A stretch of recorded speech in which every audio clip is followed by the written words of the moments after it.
Inattention, distraction is a growing concern in the traffic environment, and loss of forward road vision in combination with an unexpected event will normally result in an accident. Volvo Truck's collision warning with emergency braking will support the driver in these critical situations by focusing the driver's attention towards the traffic in front of the vehicle. If a critical situation is detected, for example, slow or stopped traffic ahead, the head-up display on the windshield will be illuminated.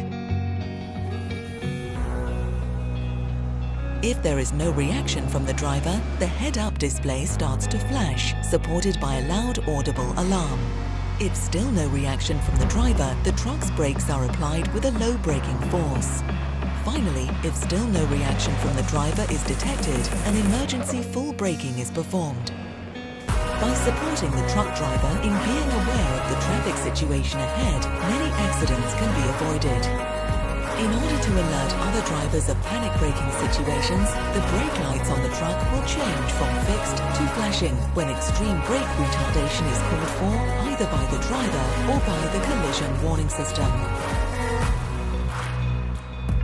These innovations are evidence of the company's ongoing strive to achieve the ultimate goal of no accidents with Volvo trucks.